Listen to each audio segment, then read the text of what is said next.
¿Grabamos por las Por mí dudas? no hay ningún problema. Bueno, bueno, entonces hablamos de los tres tipos de software. Seguimos con, a ver si me salteo, no. Seguimos con los lenguajes de programación. ¿Se acuerdan que dentro de los lenguajes de programación teníamos lenguajes de alto nivel y lenguajes de bajo nivel? Esto ya lo habíamos hablado en el cursillo, pero vamos a repasarlo. Los lenguajes de alto nivel son los que son mucho más parecidos al lenguaje humano. Fíjense que tenemos lenguaje humano ahí, puede ser, no sé, idiomas de español, francés, inglés y demás. Después tenemos lenguajes de alto nivel de programación y ahí tenemos Java, C++, Python y todos los lenguajes que se les puedan ocurrir.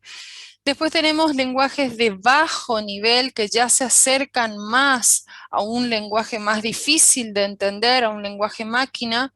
Estos lenguajes de bajo nivel son realmente los que se comunican con operaciones muy básicas para comunicarse con el hardware.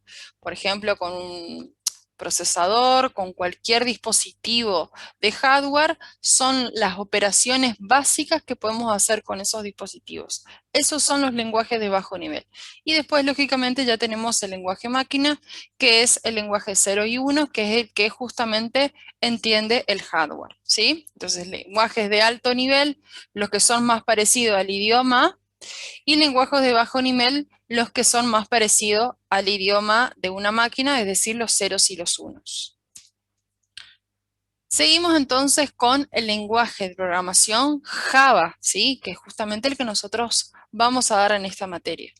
Bueno, para conocer un poquito la historia de este lenguaje de programación, fue creado en 1991 y en 1995 fue introducido por Sun Microsystems, ¿sí?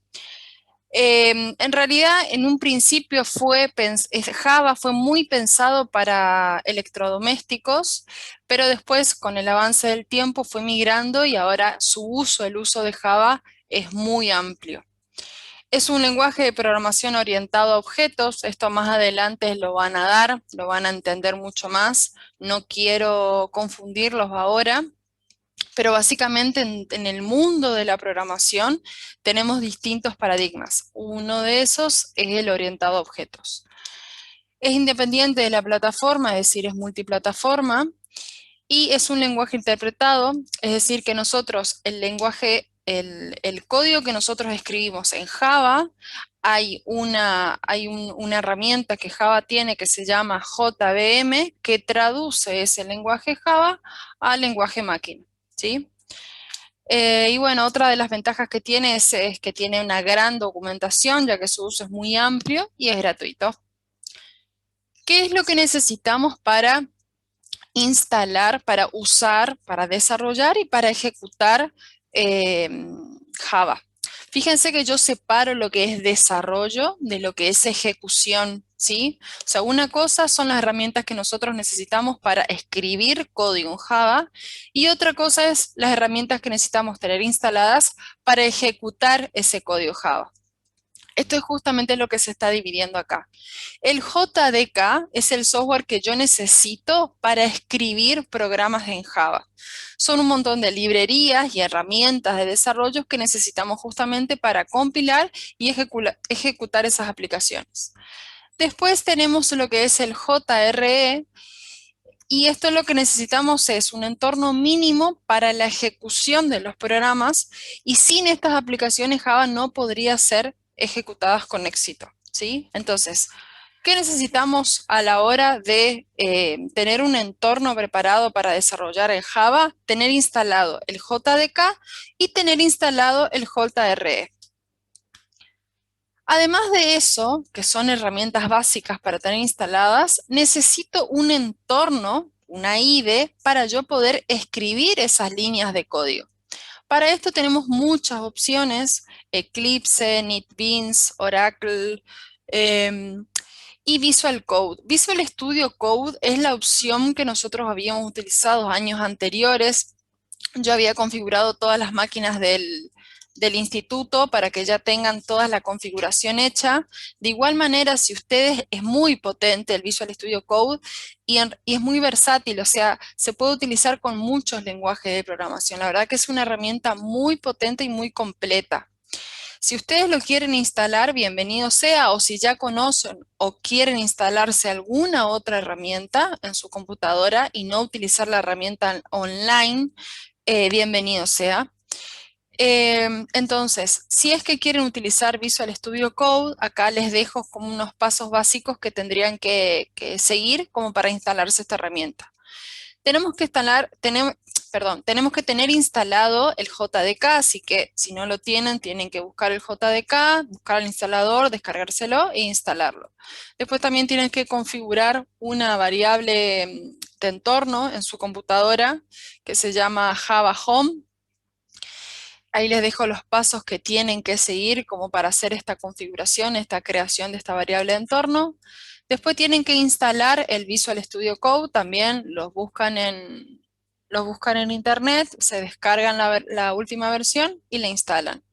Y después dentro del Visual Studio Code, que es nuestra IDE, va a ser nuestro entorno para escribir líneas de código, lo que necesitamos es instalar ciertas extensiones. ¿Qué significan las extensiones en Visual Studio Code? Significan herramientas que nos permiten utilizar distintas funcionalidades. Justamente estas extensiones son creadas por la comunidad de programadores que utiliza Visual Studio Code, por eso hay extensiones de todo tipo y color.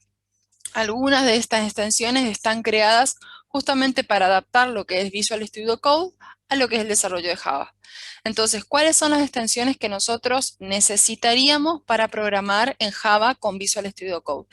Son estas cuatro, yo las enumeré acá, así que deberían buscarse ese paquete e instalarlo, ¿sí? Hasta acá entonces fue como una introducción de Java y cómo podemos configurar el entorno con el Visual Studio Code si es que eligen esa herramienta. Si no, sigamos con Codiva, ¿sí? Bueno, vamos entonces a hablar ahora de netamente lo que es el lenguaje de programación Java. Los archivos en donde yo voy a escribir código Java tienen la extensión .java. ¿Eso qué quiere decir? Que yo creo cualquier archivo, si quieren crear un archivo .txt y quieren transformarlo a un archivo de código Java, lo que tendríamos que hacer es transformar esa extensión a esta extensión .java. ¿Es gratis el Visual Studio Code? Sí, es gratuito. Bueno, entonces, como les decía, los archivos en donde nosotros vamos a escribir código Java tienen la extensión .java. Entiendo que todos entienden lo que es la extensión de un archivo. En vez de tener una extensión .txt, voy a tener una extensión .java. ¿Sí? Eso significa que lo que está dentro de ese archivo tendría que ser código Java. Bueno, entonces, vamos a programar en un archivo .java. Un compilador va a traducir todo lo que contenga ese archivo .java y lo va a transformar en código fuente, ¿sí? Ese código fuente, cuando se traduce a lo que es byte, se va a guardar en un archivo con una extensión .class. ¿Quién hace esto de traducir lo que yo estoy escribiendo en un archivo .java en byte y entonces eso se traduce a un archivo .class? Justamente el compilador. Yo como programador lo único que me tengo que enfocar es en escribir código en ese archivo .java. Y el compilador de la IDE que yo esté utilizando se va a ocupar de transformar todo lo que esté acá dentro en este archivo .java en un archivo .class. Obviamente, ¿cuándo hace esto? Hay distintas formas de hacer esto. Se puede configurar el entorno para que justamente cuando estés programando, estés escribiendo líneas de código, automáticamente te vaya actualizando el archivo .class. Se puede hacer a través de comandos. Yo a través de ciertas instrucciones le ordeno a la IDE para que todo lo que yo escribí se transforme en .class, o directamente lo puedo hacer a través de clics en el entorno de desarrollo. Seguimos. Bueno, entonces ese lenguaje Java va a ser compilado y va a ser interpretado. Esto se hacen dos fases distintas. Una cosa es traducir lo que es el lenguaje Java a bytecode, y de ahí de bytecode se va a lo que es el binario, ¿sí? Son como dos fases separadas, pero en realidad lo que nosotros tenemos es que tenemos un archivo Java y vamos a tener como resultado, después de la compilación, un archivo binario. Bueno, entonces, ¿qué vamos a tener nosotros? ¿Dónde estamos nosotros? Nosotros estamos acá, codificado un archivo .java. Después tenemos un compilador Java que lo que hace es obtener un .class, que es mi programa objeto, y después voy a tener el intérprete, que es dependiendo del sistema operativo, que me va a permitir traducir ese programa objeto a lenguaje máquina, ¿sí? Esto es muy parecido, nada más que es un ejemplo de lo que comuniqué recién, de lo que dije recién. Yo voy a, por ejemplo, tengo un holamundo.java, que es mi archivo donde yo voy a escribir. Después, a través de un comando, fíjense que ahí lo que hace es Java C, significa, es un comando que yo le doy a mi IDE para que compile el archivo holamundo.java. Y eso lo que hace es generarme un holamundo.class. Y si yo ejecuto el Java holamundo, cuando ya tengo el holamundo.class, lo que hace es ejecutarse ese hola mundo en ese sistema operativo. ¿Cómo sería el procedimiento de la creación de un programa en Java, sea chiquito o sea grande? ¿Cuáles son los pasos básicos que yo debería seguir como programador para arrancar a programar y a crear ese software? Lo primero que tengo que hacer, obviamente, es crear el archivo .java. Después de crear ese archivo .java, voy a escribir las líneas, las instrucciones, que son las órdenes que yo le voy a dar a la computadora mediante ese lenguaje de programación. Cuando yo tenga ese archivo .java, lo que tengo que hacer después es compilar ese archivo .java, porque si no, la computadora no lo puede comprender. Después de compilar ese archivo pueden pasar dos cosas. Pueden ser que mi código que yo haya escrito tenga o no tenga errores. ¿Qué pasa si tiene errores? En el proceso de compilación, si el código que yo estoy escribiendo tiene errores, es decir, errores de sintaxis, vamos a suponer que me olvidé de escribir un punto y coma. En Java, todas las instrucciones se terminan con un punto y coma. Entonces, vamos a hacer de cuenta que yo escribí muchas líneas en mi código y me olvidé de escribir un punto y coma. Cuando yo intente compilar ese código, va a encontrar, el proceso de compilación no va a poder terminar porque se encontró con un error de sintaxis. Y por eso lo que tengo que hacer es editar mi archivo .java, agregar el punto y coma y volver a compilar. Este proceso lo voy a realizar tantas veces como errores encuentre, porque el proceso de compilación no se va a poder terminar si existen errores de sintaxis en el código. ¿Por qué no? Porque justamente el proceso de compilación lo que hace es traducir el lenguaje Java al lenguaje binario, ¿sí?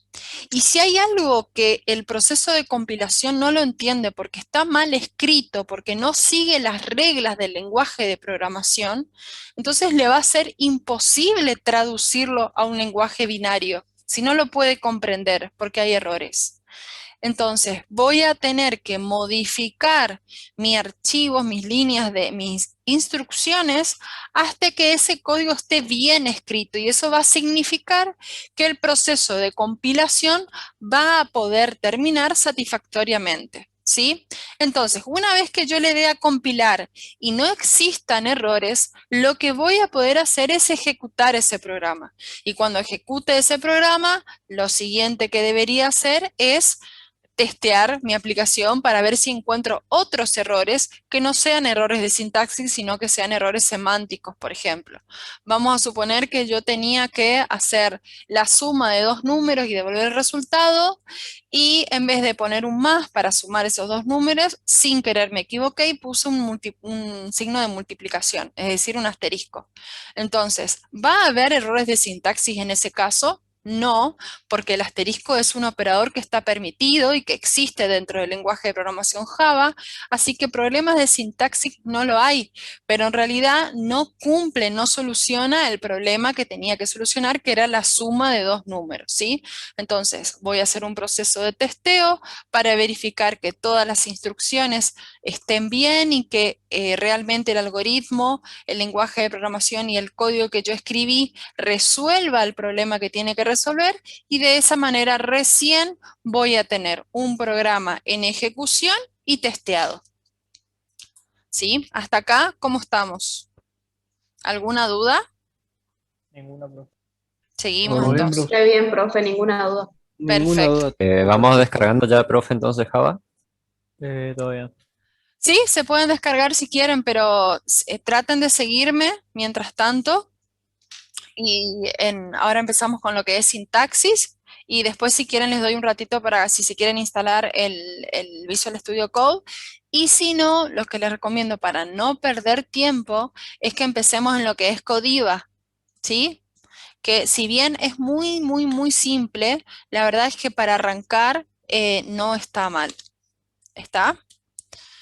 Seguimos entonces. Bueno, esto es lo más de lo que les comentaba recién, mi programa.java. Después por detrás lo que voy a generar es un .class, y por detrás lo que voy a estar obteniendo son ceros y unos para que la computadora me pueda entender, ¿sí? Seguimos entonces.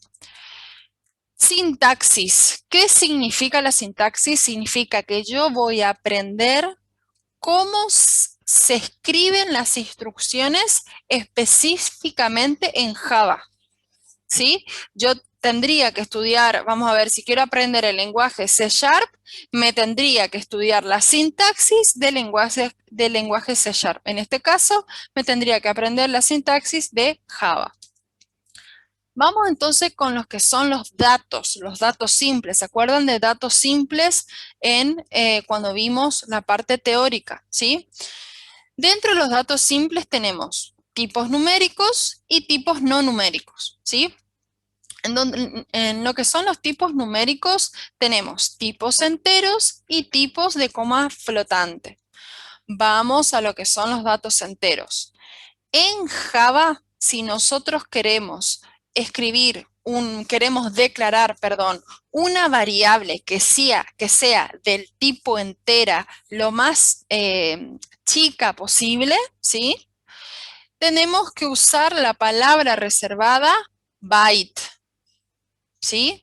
Si queremos definir una variable que sea del tipo entera, pero que pueda ser un poco más grande, tenemos que utilizar la palabra reservada short. Si queremos un poco más grande, tenemos que utilizar la palabra reservada int, y si queremos un entero que sea muy grande, ¿sí? Tenemos que utilizar la palabra reservada long. ¿Cuál es la que habitualmente, normalmente se usa? Int. Ustedes van a ver en muchos lenguajes y en mucho código de Java que generalmente se usa int para todos los enteros. Entonces yo necesito declarar un entero, y ¿qué voy a utilizar? Normalmente int.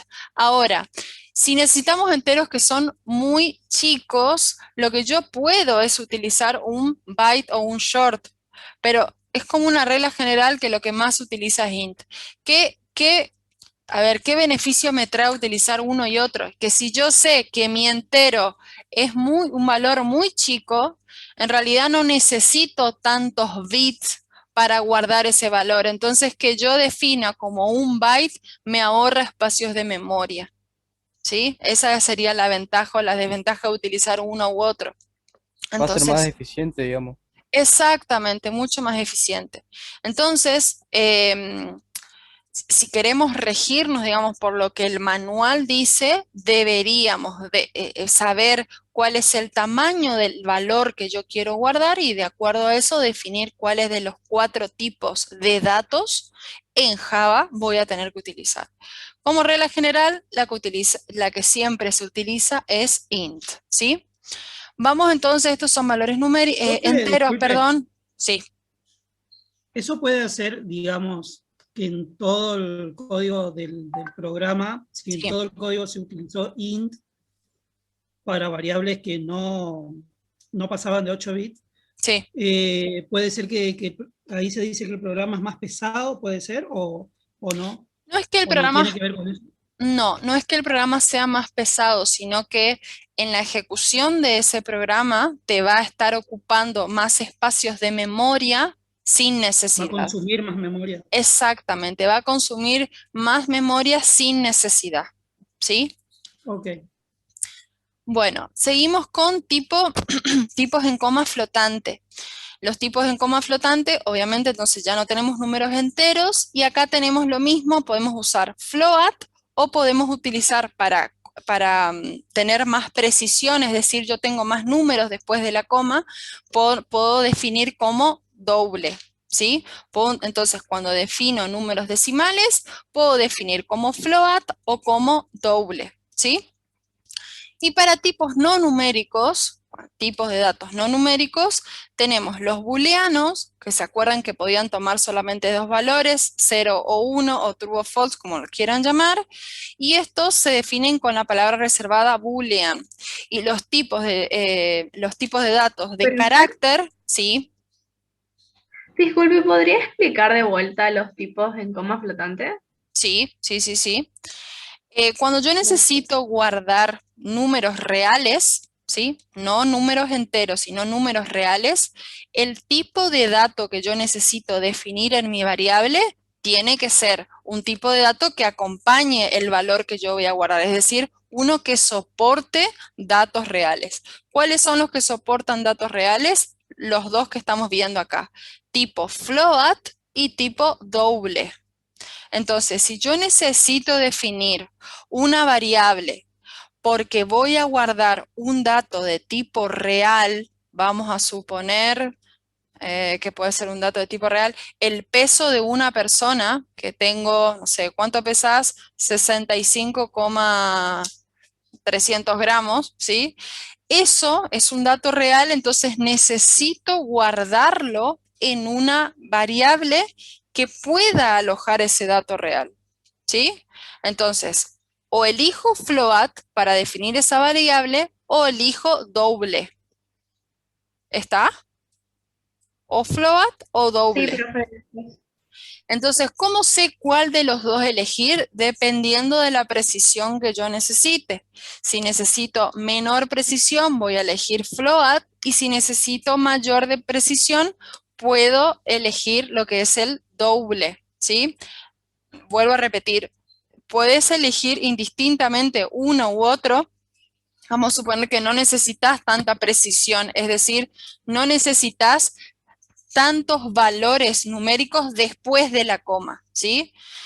Pero utilizás el tipo doble. No es que no va a funcionar, pero quizás no necesitabas tantos bits porque vos no necesitas tanta precisión. Entonces, en realidad podrías haber utilizado el tipo float y te ahorrabas bits de memoria. Esa es la diferencia. Pero siempre, como regla, si necesitas guardar valores reales, o tenés que definir con un float o tenés que definir como un doble. Bueno, no sé si quedó claro. Sí, profe, perfecto. Listo. Entonces, en los tipos no numéricos tenemos el booleano, como dije recién, utilizamos la palabra reservada boolean, y tenemos el tipo char, que es para guardar un solo carácter, ¿sí? Vamos entonces, disculpen, vamos entonces a ver lo que son los operadores aritméticos. ¿Se acuerdan que todas estas partes, todas estas cuestiones que estamos hablando ahora, nosotros ya las definimos y ya las vimos, pero las vimos desde el punto de vista del pseudocódigo? Y ahora lo que estamos aprendiendo es específicamente cuáles son esos operadores que se utilizan en Java. Nosotros aprendimos en pseudocódigo como algo general. Ahora vamos a ver específicamente en Java cuáles son esos operadores, que generalmente suelen coincidir, ¿sí? Justamente por eso aprendemos esos operadores en pseudocódigo. Entonces, si nosotros queremos utilizar el operador de suma en Java, la suma significa el signo más. Para la resta es el signo menos, disculpen. Para la multiplicación es el asterisco. Para la división es la barra. Y para el mod para saber el resto de una división es el signo porcentaje. ¿Se acuerdan que en pseudocódigo habíamos visto que puede ser este signo porcentaje o puede ser la palabra mod? Bueno, en Java se utiliza el signo porcentaje, ¿sí? ¿Se acuerdan que esto era cómo lo que se obtiene de esta operación es el resto de una división? Entonces, si yo divido A por 4, ¿cuál es el resto de esta división? Y eso es lo que significa lo que estoy haciendo acá, ¿sí? ¿Se entiende? Bueno, acá hay ejemplos, pero esto es súper básico. Si A vale 8 y B vale 3, A más B, ¿cuánto es? A menos B, ¿cuánto es? Y así con todas las operaciones, ¿sí? Pero esto ya es súper básico, ya lo recontradimos en el cursillo, así que lo paso por alto. También habíamos visto los operadores relacionales. En Java los operadores relacionales son los que están en esta tablita de acá. A menor que B, se utiliza el signo que estábamos viendo acá. A menor o igual a 10, A mayor que B, A menor o igual a B, A igual a B. O sea, acá estamos preguntando con el doble signo igual si A es igual a B, ¿sí? Y acá estábamos preguntando si A es distinto a menos 4. Entonces, para utilizar, lo único que me parece que puede resultar un poco distinto de lo que vimos es este doble igual y este distinto. Acá lo que estamos haciendo es preguntando si A es igual a B, y con el signo de exclamación y el igual en Java estamos preguntando si A es distinto, en este caso, a menos 4. Entonces, este símbolo es de igualdad y este es de distinto, ¿sí? Esto es, así se escribe en Java. Seguimos con operadores lógicos. ¿Se acuerdan que operadores lógicos teníamos? El y, el or y el distinto de. Entonces, en Java, para escribir la conjunción, es decir, el and, el y, tenemos que utilizar el doble ampersand. Para escribir el or, tenemos que utilizar el doble pipe, que es la lineita esta, que está derecha. Y para la negación tenemos que utilizar el signo de admiración. ¿Sí? No me acuerdo muy bien cómo lo habíamos hecho en pseudocódigo, pero si mal no recuerdo, utilizamos el doble ampersand y utilizamos el doble pipe. Bueno, seguimos entonces hasta acá.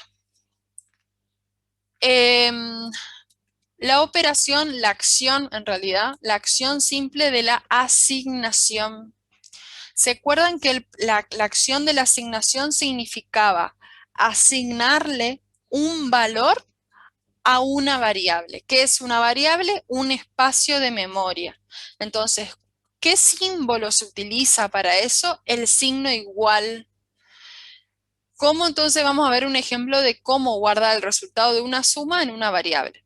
Yo tengo una variable que seguramente ya la creé con anticipación, que se llama var1. Y lo que le estoy diciendo es, a través del signo igual, lo que le estoy diciendo es que var1 va a valer, y en este caso, todo lo que esté a la derecha, es decir, la suma de var2 más var3. Acá tenemos un ejemplo con una resta, con una multiplicación, con una división y con el resto de una división.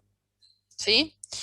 Y en Java también tenemos que si escribimos el nombre de una variable y escribimos más, punto y coma, eso significa que a esa variable le va a añadir un número más a esa variable. Es decir, obviamente tienen que ser variables numéricas, pero significa una operación de incremento o decremento. Si utilizo el más, incremento. Si utilizo el menos, decremento. ¿Sí? Ustedes me paran, chicos, si hay algo que no entienden o si voy muy rápido, ¿está? Vamos a ver entonces, para entender un poquito desde el punto de vista teórico, qué pasa con las variables. Nosotros nos quedó súper claro en el cursillo que vimos que una variable se tiene que crear para después poder utilizarla. ¿sí? Entonces, en realidad hay tres fases o tres partes cuando nosotros empezamos a trabajar con estas variables. Hay una parte de declaración de variable, que es cuando nosotros creamos esa variable. ¿Qué quiere decir que creamos esa variable? Que vamos a decir de qué tipo es y cuál es su nombre. ¿Para qué? Para primero saber qué tipo de dato va a poder guardar esa variable y después para tener una referencia para poder saber cómo se llama esa variable y así poder utilizarla, ¿sí? Entonces, en la parte de la declaración de la variable, lo que yo estoy haciendo es guardar ese espacio de memoria con la referencia de un nombre en especial y decirle qué tipo de dato va a poder guardar ese espacio de memoria, ¿sí? Entonces, eso es declarar una variable, crear la variable. Después tenemos la parte de la inicialización de esa variable, que es cuando asignamos el primer valor a esa variable, ¿sí? Es necesario siempre, antes de usar la variable, antes de usarla, asignarle un valor, porque si no esa variable no tiene valor asignado. Vamos entonces a suponer que yo quiero hacer una suma de dos números. Les doy un ejemplo. Quiero hacer la suma de dos números y creé la variable var número 1 y creé la variable var número 2. Y ahora, sin asignarle ningún valor, quiero sumar las dos variables. Voy a hacer var num1 más var num2. Esas dos variables no se pueden operar porque nunca las inicialicé, porque no tienen un dato, un valor. Entonces, ¿cómo voy a operar con variables que no tienen un valor asignado? Eso, asignarle el primer valor a la variable, se llama proceso de inicialización, ¿sí? Y después, lógicamente, viene la utilización de esa variable, que es cuando la utilizamos en alguna operación o para mostrarla o para lo que fuese, ¿sí? Entonces, cuando hablamos de variables, tenemos bien definidas estas tres partes. Declaración, cuando la creamos; inicialización, cuando le asignamos su primer valor; y después, utilización de la variable. Vamos a ver cómo se declaran las variables en Java. Para declarar las variables en Java necesitamos saber el tipo de datos de esa variable y el nombre.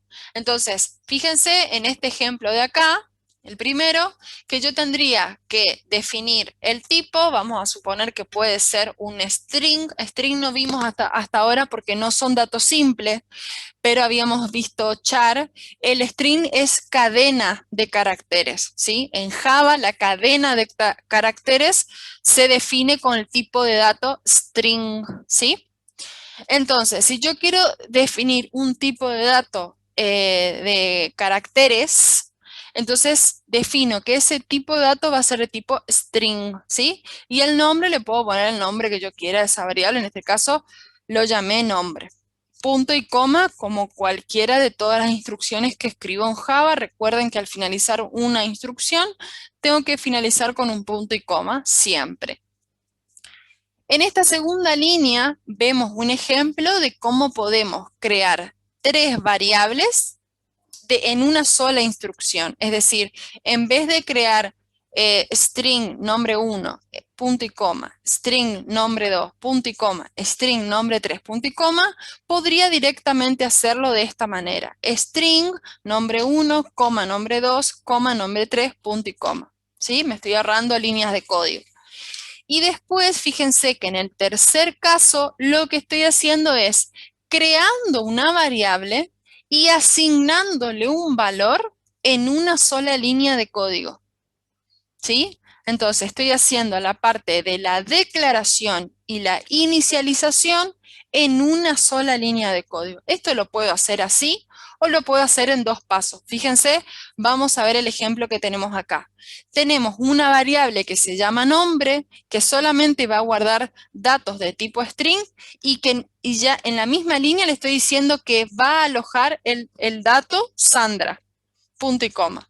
Entonces estoy declarando esa variable Y ya de paso ya le estoy asignando un valor, que es este que está acá a la derecha, a través del operador igual, que justamente es el operador de la asignación. O también podría hacerlo en dos pasos, en dos líneas de código separadas. String nombre, punto y coma, estoy haciendo la declaración de esa variable y en la instrucción siguiente voy a asignarle un valor, es decir, nombre es igual a Sandra. De las dos maneras está bien. Nada más que lo único que me estoy ahorrando es escribir, en vez de dos líneas de código, escribir una sola, ¿sí? Pero no es que si lo hago de esta manera, que está en dos líneas, está mal. ¿Está? Profe, una consulta. Sí. Siempre que vayamos a agendar un nombre tenemos que escribir string nombre y ahí podemos poner igual entre comillas Sandra o así como figura ahí sí o sí, siempre string nombre, ¿no? String, el nombre que vos le quieras poner a la variable. String NIA, string apellido, string. Este nombre es el nombre que vos definas de la variable. ¿Sí? Este es un ejemplo en donde acá le llamo nombre, acá le llamo nombre 1, nombre 2, nombre 3, pero recuerden todas las reglas que teníamos para crear nombres de variables, ¿sí? Que no pueden comenzar con un número, que no tienen que ser tan largo, que no puede contener espacios, que no pueden haber dos variables con el mismo nombre, ¿sí? Entonces, por ejemplo, vamos a definir una variable en Java que sea de tipo numérica. ¿Cómo lo definirían? Número uno, uno, algo así.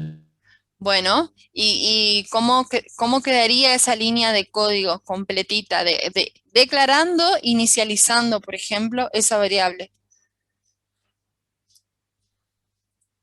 Y por lo que entendí debería Sí. empezar string igual, String. entre comillas, el nombre o el... No, sería string 1 igual a 5, por ejemplo.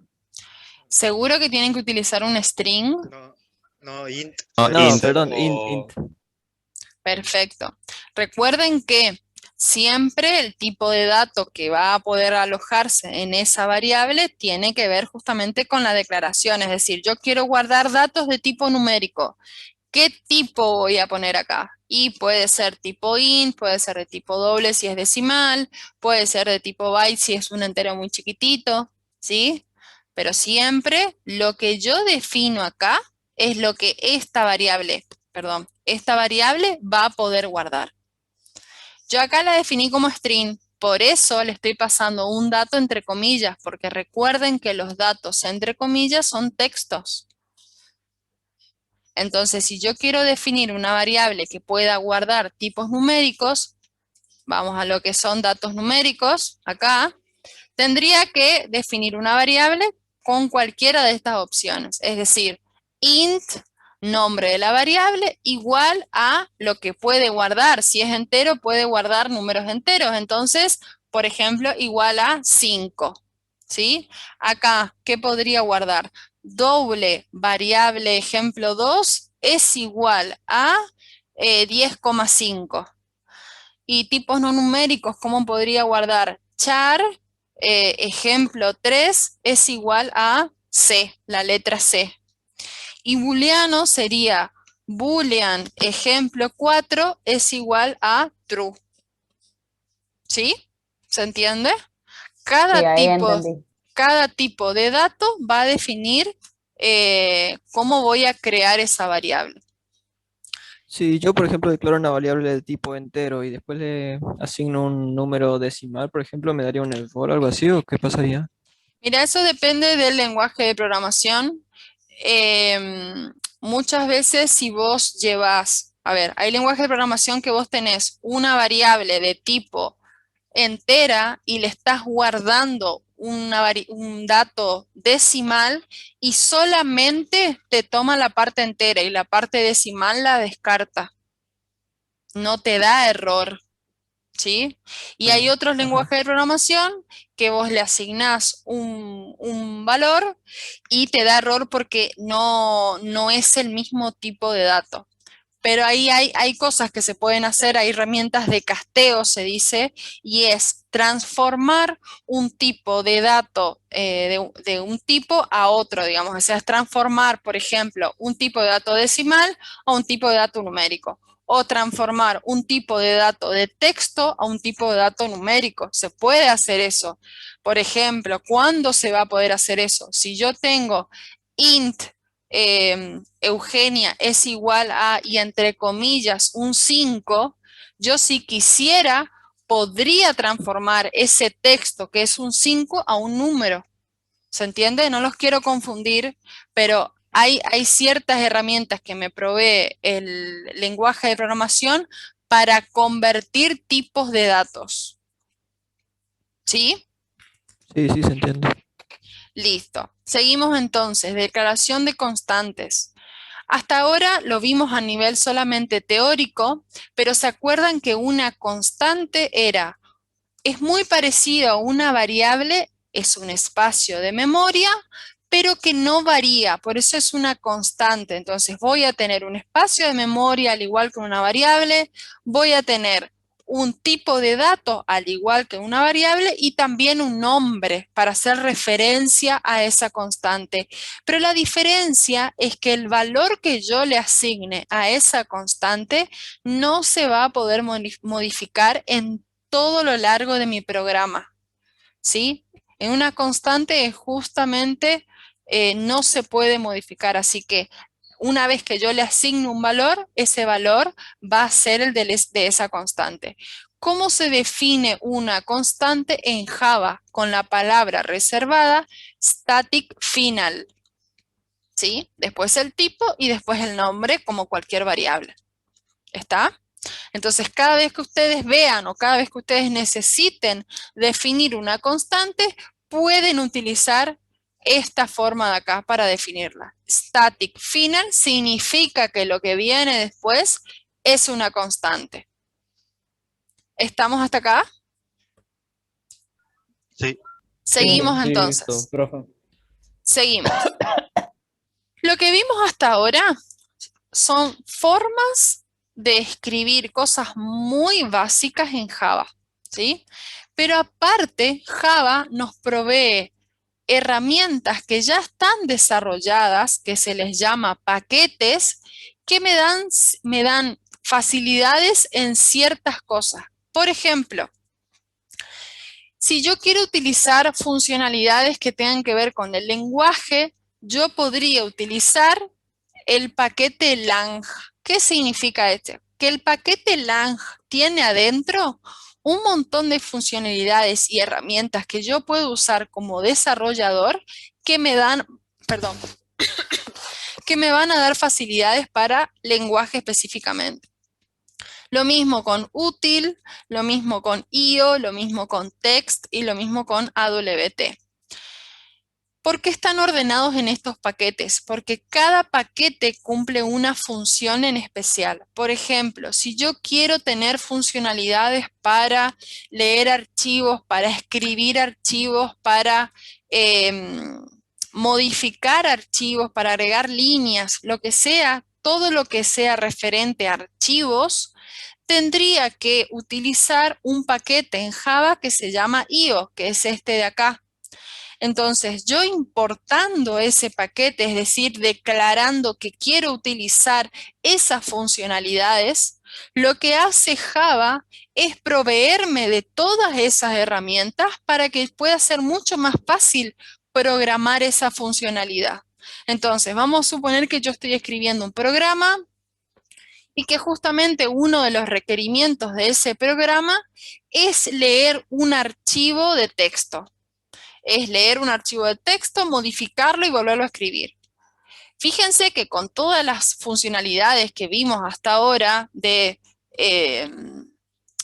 declaración de variables, asignaciones, sería muy difícil empezar desde eso a poder leer un archivo, escribir un archivo y guardarlo, ¿sí? Sería muy difícil. Entonces, Java agrupa estas funcionalidades y las guarda en paquetes. Entonces, si yo quiero determinadas funcionalidades, las tengo que importar.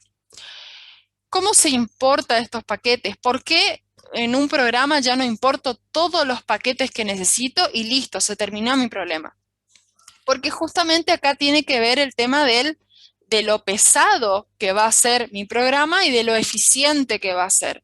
Entonces, yo solamente voy a importar los paquetes que voy a necesitar, porque cada paquete cumple una determinada funcionalidad y justamente no todos capaz tienen que ver con lo que yo estoy resolviendo. Por ejemplo, justamente el último sirve para gráficos e interfaz gráfica de usuario. Quizás yo estoy haciendo una aplicación en donde no necesito todo esto, entonces, ¿por qué lo voy a importar? Si no lo necesito, no lo importo, entonces no lo utilizo, ¿sí? Entonces, ¿cómo? Vamos a poner que sí, que yo necesito este paquete que está acá porque tengo que leer un archivo de texto. ¿Cómo importo ese paquete? ¿Cómo le digo a Java que yo necesito las funcionalidades que están acá adentro? A través de la palabra reservada import. Import lo que hace es importar cada uno de los paquetes que Java me puede proveer, ¿sí? Entonces, import java.nombre del paquete. En este caso sería java.io. Dentro de cada paquete existen también conjuntos de funcionalidades, ¿sí? Por eso fíjense que acá tienen otro punto más y en este caso tienen un asterisco. ¿Qué significa el asterisco? Significa todo. Es decir, que de este paquete, vamos a suponer .io, yo no quiero un determinado grupito de funciones, sino que quiero todo. Pero tengan en cuenta que también puedo hacer eso, es decir, dentro del paquete io, yo seguramente si investigo y me pongo a leer, hay un montón de subgrupos de funcionalidades. Por ejemplo, hay uno que se encarga solamente de lo que es entrada de datos y hay otro que se encarga de todo lo que es salida de datos. Si yo tengo claro que solamente lo que necesito es entrada de datos, lo que puedo hacer es java.io.i y ahí ocupo todo lo que son, creo que es input, todo lo que son las funcionalidades de input, de todo lo que es entrada, ¿sí? Pero si quiero todas las funcionalidades, todos los grupos de funciones de este paquete mayor, lo único que tengo que hacer es poner un punto asterisco. Y eso estoy diciendo que voy a ocupar todo este paquete entero, ¿sí? Hasta acá, ¿cómo venimos? ¿Bien? Profe, yo le estaba por preguntar si, Muy bien. si nos puede dar un ejemplo de cada uno de los paquetes, o sea, en qué caso se ocuparía. Y mira, a ver, el de IO se ocuparía para archivos, para entrada de datos, para escribir archivos, para imprimir archivos, para guardar datos. Todo lo que sea entrada y salida de datos es .io. El .text lo que te permite es dar formato al texto. Entonces, si querés darle formato al texto, tenés que importar sí o sí ese .text. Para aplicaciones de consola, que es lo que nosotros vamos a utilizar, no utilizamos gráficos ni interfaz gráfica. Es decir, las aplicaciones que nosotros utilizamos son de consola. No tenemos, por ejemplo, una ventanita, una pop-up, una ventana emergente, un formulario en donde el usuario ingresa datos. Si vos vas a querer y requerir todo lo que son los gráficos de interfaz gráfica de usuario, como para hacer esas aplicaciones visuales, vas a necesitar el archivo ADOLODT. El archivo útil, no me acuerdo ninguna funcionalidad específica para decirte. A ver, el archivo útil, no sé, ahora si querés te lo busco. No, este es el... Pero son funcionalidades como muy extras, digamos, generales que podés tener ahí. La verdad que creo que yo nunca utilicé el punto útil y las funcionalidades de lenguaje tampoco las utilicé. Pero si querés, para la próxima te lo traigo para qué funcionalidades podemos hacer en punto lang y punto útil. Seguimos entonces. Modelo de un programa. Como les dije recién, nosotros vamos a utilizar aplicaciones de consola. ¿Qué significa una aplicación de consola? Que cuando yo ejecute este programa voy a tener una ventanita negra en donde va a titilar un cursor, como lo habíamos visto en el cursillo, ¿se acuerdan? Y voy a poder ejercer y ejecutar instrucciones y recibir instrucciones a través de ese cursor. Eso es una aplicación de consola básicamente. Entonces, el modelo de programa básico que yo voy a tener es el que ustedes ven acá, ¿sí? Este es como el método de entrada. No los quiero confundir definiendo programación orientada a objeto, porque fíjense que programación orientada a objeto ustedes recién lo van a dar en programación 2, ¿sí? Pero nosotros vamos a utilizar este lenguaje como para dar todas las instrucciones y estructuras de control básica de lo que es un lenguaje de programación. Entonces, vamos a tener este public class test y este public static void main, que es el método de entrada, en donde todas las instrucciones que yo escriba acá adentro van a ser las que se van a ejecutar línea por línea. ¿Está? Entonces, cuando empecemos a programar, nos vamos a encontrar con algo muy parecido a esto. Y las instrucciones las escribimos dentro de esta función main, ¿sí? Estas instrucciones que están acá son las que se van a ejecutar. Fíjense que ahora lo vamos a ver, pero esta instrucción que está acá, system.out.println, significa impresión de datos por pantalla. Entonces, en Java, para escribir algo en esa consola, tenemos que utilizar la instrucción system.out.println. Entre los paréntesis y entre comillas, en el caso de pasarle el dato directamente, tenemos que escribir qué es lo que vamos a querer imprimir en pantalla, ¿sí? Y siempre el punto y coma para finalizar la instrucción. ¿Hasta acá cómo venimos? ¿Esto se entiende? ¿Dudas? Sí, profe. ¿Hasta acá? Bueno. Seguimos entonces con el tipo de dato string que le había dicho que es justamente una cadena. No es un solo carácter, sino es un conjunto de caracteres. Entonces, cada vez que yo querría definir una variable del tipo string, tendría que poner string, el nombre de esa variable, y fíjense que en este caso puntual ya le estoy asignando un valor. Recuerden siempre que si todo lo que yo le quiero asignar es un dato de tipo string, tiene que ir entre comillas, ¿sí? Y siempre el punto y coma para finalizar. Vamos a hacer ahora una distinción en lo que es una cadena vacía, es decir, un string vacío y un string nulo. ¿Qué es nulo y qué es vacío? Cuando yo creo una variable, fíjense acá, string S1 se llama mi variable, y no le asigno ningún valor, es decir, no estoy haciendo la inicialización de esa variable, mi variable S1 no vale nada, ¿sí? Mi variable S1 es nula. Y eso significa que si yo pregunto cuál es el dato que está guardando esa variable, la respuesta que voy a tener es esta que está acá, null. Eso null significa que es nulo, que no tiene valor. Que no tiene valor no significa que sea vacío. Vacío es otra cosa. Fíjense en el segundo ejemplo que está acá, que yo estoy definiendo un string S2 y le estoy diciendo que vale un string vacío, es decir, ningún string, pero no es lo mismo un valor null que asignarle una cadena vacía. ¿Se entiende la diferencia? Sí. Sí, profe, se entiende. O sea, la cadena vacía no puedo asignarle otro valor después. Sí. Vos después del S2, vos podés hacer lo que vos quieras. ¿Por qué? Porque no es una constante. Siempre que nosotros tengamos variables, nosotros podemos asignarle y reasignarle y pisar valores y jugar con todo el proceso de asignación para cambiar lo que vale. Siempre que tengamos variables, el contenido de esa variable se puede reasignar, se puede resetear, ¿sí? Solamente el caso de que una constante no se puede volver a asignar un valor.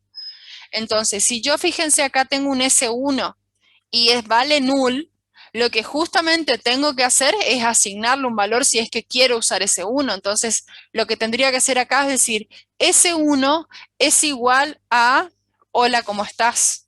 Para que ya no valga null y valga hola, ¿cómo estás? ¿Sí? Y en este caso, S2, ya S2 no vale nulo porque vale vacío. Pero si yo quiero cambiarle el valor a S2, ¿qué es lo que tendría que hacer? S2 es igual a hola Eugenia, ¿cómo estás? Entonces, si vuelvo a preguntar ¿cuánto vale S2? La respuesta va a ser hola Eugenia, ¿cómo estás? Y ya no va a ser una cadena vacía. ¿Se entiende? Sí, profe. ¿Sí? Sí, ¿Alguna profe. duda hasta acá? No. Yo tengo una duda Sí. y es si la cadena nula deja un espacio en blanco a la hora de ejecutar, al igual que la cadena vacía, No. o directamente no se ejecuta. Si vos utilizás S1, es decir, el valor nulo en alguna operación, te va a dar error, porque no tiene, no la estás inicializando. Por eso una regla que habíamos visto es que para poder utilizar una variable, sí o sí había que inicializarse. Y justamente esta variable S1 no está inicializada. Entonces, si la querés usar, sí o sí le tenés que asignar algún valor, sea vacío o sea el string que vos quieras. Ah, ¿Sí? claro, sí, sí, esa nomás era mi duda, si es que se podía Perfecto, ejecutar o no, eso. perfecto. Estamos. Vamos a comparación de cadenas. ¿Cómo yo puedo preguntar si un string es igual a otro? Muchos me podrían decir que a través del operador de igualdad, así como yo estoy preguntando si 3 es igual a 4 a través del doble igual, es decir, 3 es igual, doble igual a 4. Eso es una pregunta, vimos hoy en los tipos de operadores, que yo podría utilizar eso. No es la mejor manera para hacerlo en string. Si yo quiero comparar cadenas de string, ¿sí? Lo que tengo que utilizar es la función equals. Entonces, mediante esta función equals, yo puedo preguntar si un string es igual a otro. ¿Estamos? Entonces, vamos a explicar este ejemplo un poquito mejor. Yo tengo un string que se llama cadena 1 y es una variable que yo creé y inicialicé. También tengo otro string que es cadena 2, que también es una variable que la creé, que es del tipo string y que también la inicialicé y que por eso la puedo usar. Entonces, ¿cómo puedo preguntar si mis dos cadenas son iguales? Si lo que tengo guardado en cadena 1 es igual a lo que tengo guardado en cadena 2. La forma de hacerlo es la que vemos acá. Cadena 1 punto equals y entre paréntesis lo que quiero comparar. Vamos a suponer cadena 1 punto equals y entre paréntesis podría pasarle cadena 2 o podría pasarle el string que yo quiera, entre comillas, acá directamente el dato en vez de pasarle el valor de una variable, ¿sí? Si eso se cumple, lo que se va a hacer acá en este caso es imprimir un mensaje, las cadenas son iguales, y si eso no se cumple, lo que se va a imprimir en pantalla es un mensaje, las cadenas no son iguales, ¿sí? Ahora este if es la estructura condicional en Java, ahora lo vamos a ver, no se preocupen, pero para que entiendan acá lo que tiene que quedar claro es que si quiero comparar si dos strings son iguales, tengo que utilizar la función equals, ¿sí? ¿Se acuerdan también que una de las operaciones, de las acciones que podíamos hacer en pseudocódigo era concatenar cadenas? Es decir, yo puedo crear un mensaje más grande diciendo juntame este string con este otro string. Puede ser el resultado de una operación o puede ser lo que sea, ¿sí? Entonces, eso se siguen las mismas reglas que habíamos estudiado en pseudocódigo, que es a través del signo más. Entonces, si yo tengo dos variables creadas que son del tipo string y estoy utilizando el signo más, estoy uniendo esas dos cadenas, ¿sí? La estoy concatenando, la estoy uniendo. Y en este caso, a través de la acción de la asignación, estoy guardando esa unión en la variable C3, que es otra variable. ¿Se ¿No entiende hasta podemos acá? hacer la, sí, no podemos hacer la concatenación con una coma, por ejemplo? No. En Java, la concatenación es con el signo más. Ajá, ok. ¿Dudas hasta acá? Todo lo que es cadena de caracteres. ¿Todos Todo entendieron? bien ¿Hay por algo que ahora. quedó más o menos? Es momento que pregunten. Por ahora todo bien, profe. Disculpe, profe, avanzó Sí. mucho porque se me cayó internet. No sé dónde quedaste. Comparación de cadenas. ¿Escuchaste lo que es comparación de cadenas? Hasta cuando justo empezó ese tema. Ok, te explico Pero no rapidito. importa. Bueno, sí, sí, sí. Para comparar dos strings que vos tengas guardados en dos variables distintas, en Era vez con de, el equal. exactamente, en vez de utilizar el Sí. doble igual, utilizás el equals. Entonces, cadena 1.equals y entre paréntesis lo segundo que querés comparar, la segunda cadena. ¿Y Ajá. eso qué te Sí. va a devolver? Si eso es cierto o eso no es cierto. Es decir, ¿es igual o no es igual? Eso te va a devolver. O sea, hay que Es, poner el else, sí o sí, adentro de lo que va a esa no, comparación. no, no, no. No, no, no, no necesariamente, perdón. Eh, Vos lo que estás haciendo acá es preguntar después dónde utilizás, en qué contexto esto que está acá, ya queda, o sea, queda dependiendo del problema que estás resolviendo. En este caso, ¿qué teníamos que hacer? Imprimir un mensaje si eso se cumplía, es decir, si cadena 1 es igual a cadena 2, imprimir un mensaje, y en caso de que Ah, eso no claro. se cumpla, imprimir otro mensaje. Por eso es que yo utilicé el else, pero no necesariamente cada vez que uses el equal tenés que utilizar el else. Son dos cosas Ah, eso, totalmente sí. distintas. Eso nomás me generó duda. Lo que Perfecto, sigue la concatenación, sí, entendí.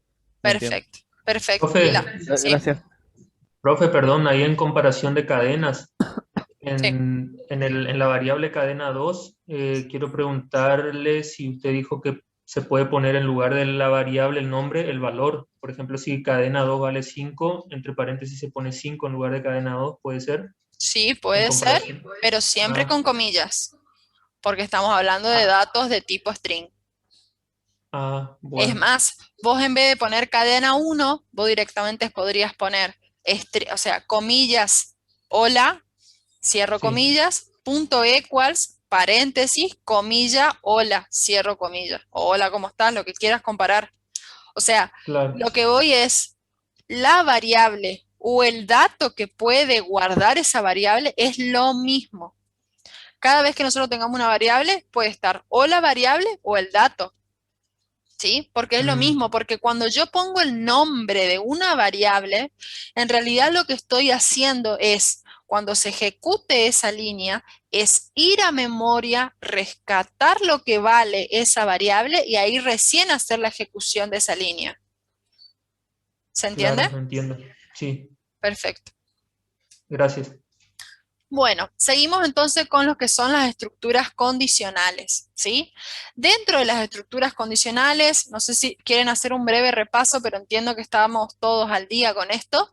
En las estructuras condicionales, justamente rompemos con la secuencialidad de mi estructura de control, es decir, ya no se ejecuta línea por línea todas las líneas de mi código, sino que yo puedo, en base a una condición, decidir si ejecutar un bloque de código o no. En base a esto puede pasar que yo tenga una estructura condicional simple o una estructura condicional compuesta. Si tengo una estructura condicional simple, voy a hacer algo si esa condición se cumple y nada más. Y si yo tengo una estructura condicional compuesta, voy a hacer algo si esa condición se cumple y voy a hacer algo distinto si esa condición no se cumple. ¿Sí? Tengo como dos bloques de código que voy a ejecutar o no en base a la condición, se cumpla o no, ¿sí? Vamos a ver esto que ya lo sabemos y lo tenemos recontra asimilado del cursillo y los videos que vieron recién. Vamos a ver esto, cómo llevarlo a un lenguaje de programación Java. Entonces, fíjense lo que estamos haciendo acá. Acá estamos creando, o sea, creando una variable que se llama test e inicializando esa variable en 5 y es una variable de tipo entera. Eso estamos haciendo en esta línea de acá. Tipo de dato, nombre de la variable, proceso de asignación y asignando el valor 5, punto y coma, termino la instrucción. ¿Sí? Eso estoy haciendo en esa línea. Y si yo quiero ahora preguntar si esa variable es menor que 10, lo que voy a necesitar es una estructura condicional. En Java, la estructura condicional se escribe de la siguiente manera. Tenemos la palabra reservada, if. Después la condición la tenemos que encerrar entre corchetes. Y después el bloque de código que se va a ejecutar si esa condición se cumple, que está entre corchetes, se encierra entre llaves. Y eso significa, eso es como para delimitar ese bloque de código. ¿Se entiende? Sí. ¿Se acuerdan que esto en pseudocódigo, cómo lo escribíamos? En pseudocódigo era sí, la palabra reservada, sí, entre paréntesis la condición, después la palabra reservada, entonces, después escribíamos todo el bloque de código y después terminábamos con un fin sí. Bueno, eso es lo que ahora en este lenguaje de programación solamente la sintaxis es la que cambia, porque toda la lógica de cómo armar la estructura condicional sigue siendo exactamente lo mismo, ¿sí? Solamente cambia la sintaxis. Entonces, palabra reservada, if, entre paréntesis, la condición, esta condición puede dar como resultado un true o un false. Si esta condición se cumple, se va a ejecutar todo lo que esté dentro de las llaves. Y si esta condición no se cumple, no se va a ejecutar nada de esto. O sea, directamente pasa, el flujo del programa pasa directamente acá. Fíjense, vamos a suponer que esta instrucción es falsa. Entonces lo que va a pasar, estamos acá a la derecha, lo que va a pasar es que no se va a ejecutar todo el código que está entre llaves y directamente el flujo del programa viene acá, es decir, no se hace nada, ¿sí? Porque esta condición no se cumplió, ¿sí? Hasta acá estamos. Esto es si se cumple, esto si no se cumple. Lo único que estoy marcando acá es que si esto se cumple, ejecuto todo lo que está acá adentro, y si esto no se cumple, directamente ejecuto lo que está después de la llave, después de que termine ese bloque de código. ¿Sí? ¿Se entendió? Esta es la estructura condicional simple, o sea, no tengo que hacer nada por el no. Sí, se entiende. Sí, se entiende, profesor. Sí, entendido. Perfecto. Vamos entonces a la estructura condicional compuesta. ¿Qué quiere decir? Si la condición se cumple, hago algo, y si la condición no se cumple, voy a hacer otra cosa distinta. En ese caso, fíjense que tengo que anexar el si no que utilizábamos antes. Entonces, ese si no, ahora en Java, se reemplaza por la palabra reservada, else. Else significa el si no de antes. Y de vuelta voy a encerrar todo el bloque de código que quiero ejecutar por si esa condición no se cumple entre llaves. ¿Sí? Entonces, si esta condición se cumple, lo que voy a ejecutar es todo lo que está acá adentro. Y todo este bloque de código que está en estas llaves no la voy a ejecutar. Y directamente lo opuesto voy a hacer si la condición no se cumple. ¿Está? ¿Se entiende? Esto no se cumple, entonces ejecuto todo lo que está dentro del else y después termino el flujo de mi programa. Hasta acá, ¿cómo Si yo, por venimos? ejemplo, Sí. bien. Si por ejemplo no pongo el else y pongo varios if, ¿también sería compuesto? No, en ese caso estás haciendo estructuras condicionales simples, pero podrías reemplazarlo con un else. Ah, o sea, la condición para que sea compuesta es el else únicamente. Claro, sí, sí. Sí. Ajá. ¿Alguna pregunta más? ¿Alguien que tenga dudas?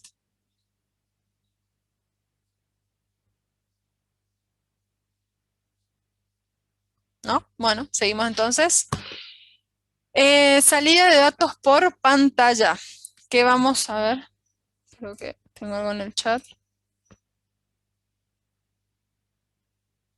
Sí o sí se ejecuta una de las dos, sí, sí. Exactamente. En las estructuras condicionales compuestas, como está armado acá, se evalúa esta condición. Si esto se cumple, se ejecuta esto, y si no se cumple, se ejecuta lo otro. Y como vos las dos respuestas posibles es sí o no, o se ejecuta esto o se ejecuta lo otro. Vamos entonces, creo que resolví cualquier cosa, pregúntame de vuelta, Rubén. Vamos entonces a lo que es salida por pantalla. Hasta ahora vimos tipo de operadores, vimos tipos de datos en Java, vimos concatenación de string, vimos lo que son los datos nulos, lo que son los vacíos, que no es lo mismo, vimos cómo comparar dos strings en Java, y ahora lo que nos falta es cómo imprimir valores por pantalla. Para imprimir valores por pantalla, lo que vamos a utilizar es el system.out.println. Y fíjense que para utilizar el system.out.println necesito importar la librería java.io. Es decir, de esta librería java.io quiero todas las funcionalidades. Por eso tiene este asterisco que está acá.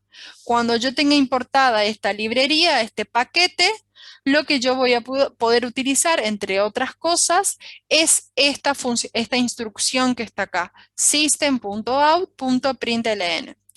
¿Qué me va a pedir o qué le puedo pasar yo a esa instrucción? Justamente lo que necesito pasarle y decirle es qué es lo que quiero que imprima en pantalla. Entonces vamos a ver algunos ejemplos que está acá. Algunos ejemplos para imprimir en pantalla. Fíjense que en este ejemplo de acá le estoy pasando entre paréntesis el string hola. Entonces, lo único que se va a imprimir en pantalla, lo que yo voy a poder ver en pantalla es el string hola. Si imprimo en pantalla, fíjense que acá le pasé un número entero, me va a imprimir en pantalla el número entero. Acá lo que estoy haciendo es, tengo una variable que se llama i y le estoy asignando el valor 5. Si después de eso lo que yo voy a hacer es imprimir i, lo que va a pasar es que i, cuando se lea i y es una variable, va a buscar qué es lo que contiene i, en este caso contiene 5, y entonces se va a imprimir el número 5. ¿Sí? Fíjense que acá tengo un doble que vale 6,4. Esa variable se llama d y lo que hice es asignarle el valor 6,4. Y si yo imprimo d, es decir, estoy imprimiendo 6,4. ¿Sí? Estoy imprimiendo qué es lo que vale d y d vale 6,4. Y acá fíjense que lo que estoy haciendo es una concatenación. Lo que estoy haciendo es imprimí en pantalla el string d es igual y concatenale lo que vale d. Entonces directamente lo que está haciendo acá es imprimir el string d es igual y lo que vale d. Si me voy a ver qué es lo que vale d vale 6,4. ¿Sí? ¿Se entiende todas las variaciones que podemos hacer con el system.out.println? Fíjense que puedo imprimir un valor string, puedo imprimir un valor numérico o de cualquier dato, puedo imprimir directamente una variable, sea numérica, sea doble, sea string, sea lo que sea, puedo hacer referencia a una variable, y también directamente puedo imprimir la concatenación de dos variables. ¿Alguien me quiere preguntar algo? Sí, profe. ¿Siempre hay que utilizar eso para terminar? ¿Sí o sí?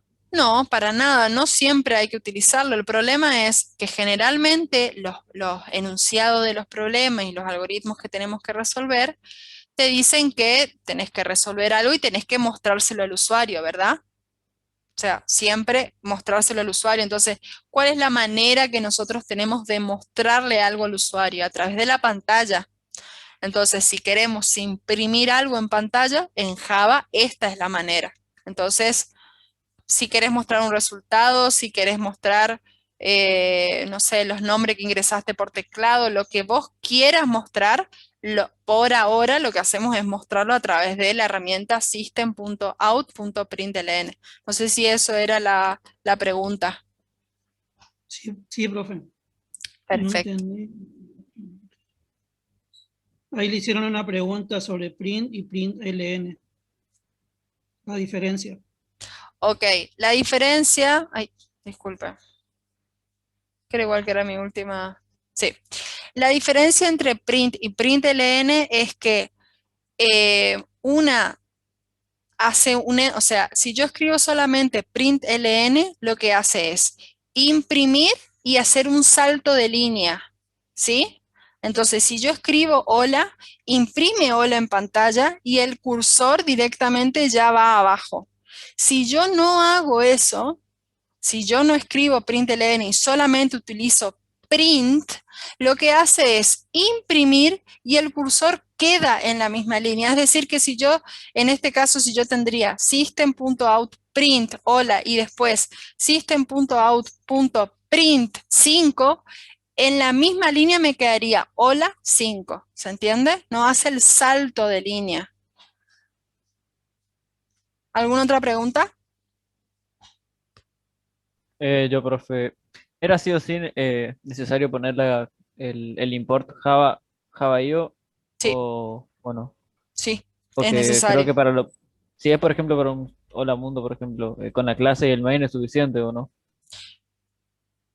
No, siempre necesitas el import.java.io. La clase del main no Ah, es un paquete, no es un paquete, sino es, es donde se ejecuta el programa, pero no es que con la clase main vos estás importando paquetes. Pasa que claro, cuando con la clase y el main. exactamente. Cuando creas un archivo por defecto en muchas IDE, lo que hace automáticamente es hacerte ya el import arriba de todo del java.io, que es el base, y otros Está bases bien. también. Entonces, como no lo hacíamos de manera manual, lo hacía de manera automática la IDE, nosotros no nos estábamos dando cuenta. Pero para utilizar esta funcionalidad, sí o sí necesitamos hacer este import. Está bien. Gracias, profe. ¿Preguntas? ¿Hasta acá? ¿Estamos? Por ahora ninguno. Listo, listo. Entonces, vamos a Codiva. No sé si ya lo pudieron ver. Sí. ¿Ya estuvieron chusmeando? Bueno, Yo todavía perfecto, no. perfecto. Fíjense en este ejercicio que está acá. Yo estaba haciendo recién un ejemplo muy simple. Pero cuando le den nuevo proyecto, nuevo archivo y vengan acá, le va a pedir el nombre del archivo y le va a solicitar el nombre del source. Si no dicen nada, directamente el archivo que te crea directamente dentro de la carpeta source y no dentro de clase 1 como lo hice yo. Pero eso es como ustedes lo quieran organizar, ¿sí? Directamente como ustedes lo quieran hacer. Ya les digo que esta IDE que nosotros tenemos de manera online es como para ver ejemplos, como para... es bastante simple. Lo que está muy bueno son dos cosas, que no requiere instalación, o sea, directamente abrimos el programa y podemos empezar a codear. Y segundo, que me pueden compartir sus archivos, si hay algo que no les funciona, que no le anda, que no encuentran la vuelta, me pueden compartir sus archivos, entonces yo directamente puedo entrar a mirar en su archivo mismo, en su punto Java mismo, ¿sí? Bueno, entonces cuando yo le pongo el nombre del archivo, fíjense que me genera con la extensión .java, ¿sí? Ejercicio 1, como yo le llamé a mi archivo, y estoy escribiendo en un punto Java. Acá es donde ustedes, que es la estructura, el modelo básico de programas que habíamos visto, que es el class nombre de la clase. Fíjense que siempre tiene que coincidir el nombre de la clase con el nombre del archivo, que esto lo hace todo automáticamente, ¿no? Yo solamente se los comento para que sepan. Ejercicio 1.java, entonces la clase se tiene que llamar ejercicio 1, que esto directamente lo hace el programa. Y después vamos a tener una sección que se llama Public Static Void Main, que es donde ahí dentro de estas llaves, ¿no? Estas llaves que están acá, es donde yo voy a escribir todas las líneas de código que yo quiero. Y estas líneas de código son las que se van a empezar a ejecutar línea por línea cuando yo le dé acá al botón ejecutar. ¿Sí? ¿Hasta ahí estamos? Entonces, ¿cómo seguimos? Vamos a entrar al aula virtual, son las 4:40, así que tenemos un poquito de tiempo todavía. Vamos a entrar al aula virtual. Fíjense que tenemos un PDF que yo subí que se llama Ejercicios 1. Son ejercicios básicos como para arrancar. Bueno, los últimos capaz son un poquito más complicados, que ya tienen estructuras condicionales, pero son todos ejercicios que nosotros lo pudimos resolver en pseudocódigo, ¿sí? Entonces la lógica de cómo poder resolverlo lo deberíamos de tener claro. Ahora, lo que tenemos que hacer es llevar ese pseudocódigo a lo que es un lenguaje de programación. Los que quieran, lo que pueden hacer es primero escribir el pseudocódigo del ejercicio 1, por ejemplo, ¿sí? Y después, cuando terminen y lo tengan claro, traspasar ese pseudocódigo a lo que es un lenguaje de programación. Eso sería una opción. Los que ya se sientan seguros de escribir en el lenguaje de programación directamente la solución, lo que pueden hacer es abrir Codiva o la IDE que ustedes tengan y directamente empezar a escribir la solución para este problema, es decir, escribir un algoritmo que lea el nombre y el apellido de una persona y a continuación escriba el apellido y nombre separado por la coma. Todo lo que sea lectura de datos, todavía nosotros no lo vamos a hacer, ¿sí? Porque los voy a confundir, es un poquito más complicado. No quiero entrar en esa parte todavía. Entonces, mientras tanto, lo que vamos a hacer es definir variables. Es decir, voy a definir una variable que sea nombre y voy a asignarle un valor, Eugenia. Y voy a definir otra variable que sea apellido y le voy a asignar un valor, Galarza. ¿Sí? Ahí estoy creando dos variables que se llaman nombre y apellido y las estoy guardando y estoy asignándole un valor y guardándolas en memoria. Entonces, hagan de cuenta que esto es el ingreso de datos por teclado de momento. Ya vamos a dar cómo es la lectura de datos por teclado y ahí sí lo vamos a poder utilizar, ¿sí? Entonces, cada vez que lean eso, por favor creen las variables, que de igual manera lo tendríamos que haber creado, pero asignenle ese valor, ¿sí? ¿Se entiende? Entonces, fíjense, el primer ejercicio teníamos que leer por teclado nombre y apellido, que es lo que yo acabo de hacer acá, nombre y apellido, y ahora deberíamos imprimir por pantalla el apellido y el nombre separado por una coma. Entonces, ¿qué tendría que hacer acá? ¿Qué tendría que utilizar? Imprimir por pantalla en Java. ¿Cómo se hace? System.out.println, ¿sí? Concatenación de string, porque tengo que concatenar el apellido con la coma, con el nombre. ¿Cómo se hace en Java eso? A través del operador de suma, ¿sí? Yo puedo concatenar cadenas, entonces ahí voy a utilizar el operador de suma para concatenar esos strings. ¿Se entiende? Cuando haya terminado ese ejercicio, ¿qué tendría que hacer? Cuando haya terminado todo mi código, tendría que darle al botón Run. Y entonces, cuando le dé al botón Run, lo que voy a ver es acá abajo una consola, que todo eso imagino que ya lo vieron en los videos, pero acá abajo van a poder ver el resultado de lo que ustedes hicieron, el resultado en la consola. ¿Sí? Ese es el ejercicio número 1. Después tenemos el ejercicio número 2, leer un número y determinar si es par o impar. De vuelta, ahí van a crear una variable que sea del tipo entero. Entonces ahí van a crear un entero que sea número 1 y le van a asignar un valor. Y ustedes lo que tienen que hacer ahí es determinar si ese número es par o impar. ¿Cómo podemos saber si ese número par o impar? A través del operador de porcentaje, ¿sí? ¿Se acuerdan? Que eso determinaba el resto de una división. Entonces, si dividimos el número por 2 y sacamos el resto de esa división, ahí podemos jugar y podemos saber si ese número es par o impar. Después, escribe un algoritmo que calcule el promedio de 3 notas ingresadas por el usuario. De vuelta acá voy a crear notas, entonces vamos a trabajarlas como entero si quieren. Entero nota 1 es igual a 5, vamos a suponer sacó un 5, nota 2 es igual a un 10 y int nota 3 es igual a un 6. Y yo lo que necesito entonces de estas tres variables es calcular el promedio e imprimirlo por pantalla. Cuando termine de hacer eso, le doy clic a Run y entonces voy a poder ver los resultados acá. Después pueden jugar con los valores, decir, bueno, me dio bien el promedio, prueban, hacen el cálculo ustedes en su calculadora y se fijan si da bien. Después puedo probar cambiando los valores, ejecutando de vuelta, a ver si hizo bien el cálculo y demás. ¿Sí? ¿Se entiende? ¿Cómo pueden ir jugando con el tema de las variables? Hasta acá, ¿cómo estamos? ¿Se animan a hacer los primeros perfecto. ejercicios? A ver. Yo creo que para hoy podríamos terminar el ejercicio 1, 2, 3 y 4.